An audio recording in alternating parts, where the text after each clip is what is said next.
좋으신 주님의 은혜가 이 시간 우리 모두 함께 하시기를 바랍니다. 오늘 우리가 함께 나누며 묵상하실 말씀은 시편 46편입니다. 시편 46편은 표제어를 통해서 알 수 있는 것처럼 고라 자손의 시라고 기록되어 있습니다. 하지만 정확하게 누가 지었는지는 알려지지 않습니다. 그러나 이 시처럼 하나님을 향한 전적인 믿음을 노래하는 글은 많지 않을 것입니다. 종교 개혁자였던 마틴 루터는 시편 46편을 통해 큰 힘을 얻었다고 합니다. 오랜 종교 개혁으로 마음은 탈진해 있었고 또 설교 도중에 중단해야 할 정도로 건강이 악화되었습니다. 유럽을 강타했던 흑사병이 독일까지 번져서 루터는 집을 임시병동으로 제공하였습니다. 그러니까 사방에서 죽음과 두려움이 주변을 에워싸고 있는 때에 루터는 하나님을 피난처로 삼고 하나님에게서 힘과 위로를 얻었습니다. 그리고 시편 46편에서 영감을 받아 지은 찬송이 바로 내 주는 강한 성이요라고 하는 그런 찬송입니다. 많은 성경학자들이 시편 46편을 히스기야 왕 때 있었던 역사적인 사건을 배경으로 쓰여진 시라고 말합니다. 열왕기하 19장을 보면 아수르 왕 사네립이 18만 5천 명의 대군을 이끌고 침략하여 예루살렘을 위협했습니다. 아수르 군 사령관 랍사게는 히스기야에게 1,000마리 말을 주면 그 말을 타고 나와서 싸울 군대가 예루살렘에 있냐고 라고 조롱합니다. 이런 위기 앞에 모두가 두려워합니다. 잔인한 아수르 군대 앞에 놓인 히스기야 왕과 유다 사람들에게 당시 상황은 땅이 뒤집어지고 산이 흔들리는 것 같은 상황이었을 것입니다. 흔들리고 무너지는 것이 어찌 자연재해뿐이겠습니까? 절대 흔들리지 않을 줄 알았던 관계가, 그리고 직장이, 가정이, 정체성이 흔들리고 산처럼 굳건하던 신념과 가치관마저 무너져 내립니다. 이럴 때 누구를 찾아가 문을 두드릴까요? 어디로 피하겠습니까? 누구 어깨에 얼굴을 묻고 울겠습니까? 잔인한 아수르 군대의 침략 앞에 당시 히스기야와 백성들은 산이 흔들리고 쓰나미가 덮치는 것 같은 심정이었습니다. 다윗조차 손대지 못했던 놋뱀을 하나님이 가증히 여기는 우상이라고 깨뜨렸던 히스기야였지만 그도 커다란 두려움 앞에 신앙적인 논리를 상실하고 믿음의 자신감도 꺾여버리고 말았습니다. 돈으로 피난처를 삼아보려고 성전 기둥의 금까지 벗겨다 아수르에게 바쳤습니다. 사람을 피난처로 삼아보려고 애굽의 도움을 요청해 보았습니다. 그러나 상황은 오히려 더 악화만 되어갔습니다. 뒤늦게나마 히스기야는 이스라엘의 피난처와 신과 도움이 되시는 하나님을 기억해내게 되었습니다. 그러니까 우리에게 진정으로 도움과 또 신과 능력이 되시는 분은 하나님밖에 없습니다. 이사야의 충고대로 아수르 왕이 보낸 모욕적인 편지를 들고 여호와 앞에 펴놓고 기도합니다. 그날 밤 하나님께서 그 공포스러운 18만 5천 명의 아수르 군대를 전멸시키시고 유다를 보호하셨습니다. 시편 46편의 저자는 그 장면을 시에 담아 믿음의 고백을 써내려 갑니다. 땅이 흔들리고 산이 무너져도 태풍이 불고 쓰나미가 밀려와도 두렵지 않답니다. 절망하지 않는답니다. 왜요? 하나님이 함께 하시기 때문입니다. 하나님이 피난처 되어주시기 때문입니다.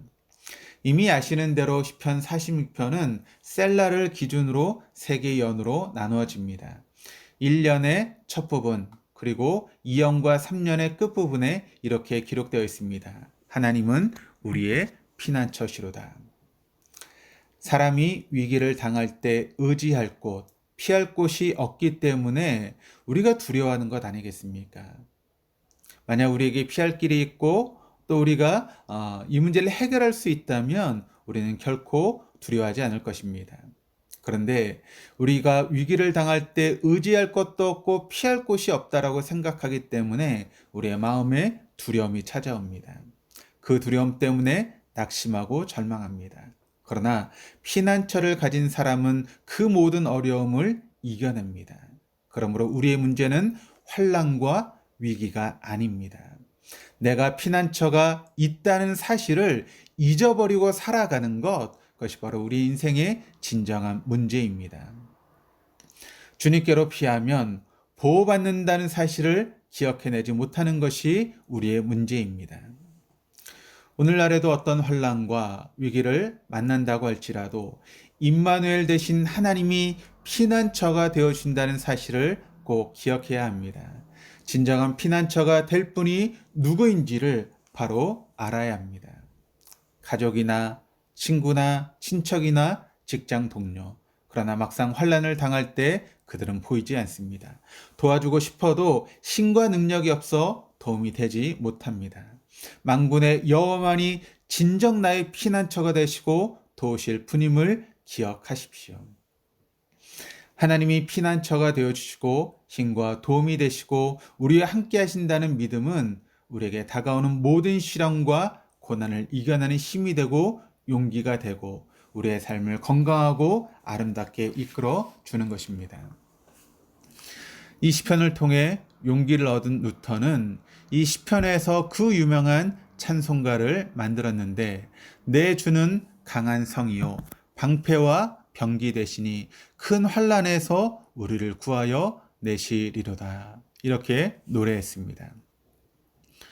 고라의 자손이 본문에서 만군의 하나님이 우리와 함께 하시니 야곱의 하나님은 우리의 피난처시로다라고 고백했다면 사도 바울 역시 같은 믿음으로 로마서 8장에서 이렇게 말합니다.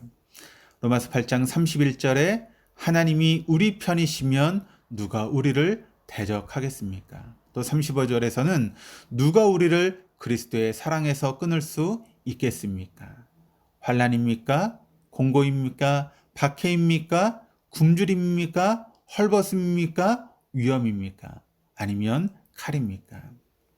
우리가 도살당할 양같이 여김을 받는다 할지라도 우리를 향한 하나님의 사랑을 끊을 수 없고 그분을 힘입어 이기고 남는다라고 말하고 있습니다. 우리가 살아가는데 전혀 예상치 못한 불행이 우리의 삶 가운데 얼마든지 일어날 수 있습니다. 그때 우리가 해야 될 일은 무엇일까요? 바로 하나님께 초점을 맞추시고 하나님께서 피난처가 되신다는 사실을 기억해 내는 것입니다. 여호와 하나님은 우리와 함께 계시며 우리의 편이 되시고 우리와 함께 하십니다. 우리의 피난처시고 우리의 힘과 도움이십니다. 그리고 결코 우리를 떠나지 않으실 것을 약속하고 계십니다. 그러므로 그 약속을 의지하고 또 그 약속을 바라보며 오늘도 믿음으로 승리하는 저와 여러분 될 수 있기를 주님의 이름으로 축원합니다. 기도하시겠습니다.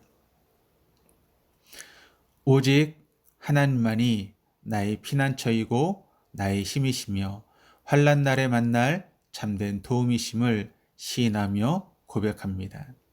하나님이 나의 피난처 되시며 우리와 함께 하신다는 그 믿음으로 우리 앞에 주어지는 크고 작은 삶의 다양한 어려움을 능히 이기는 삶이 되기를 원합니다.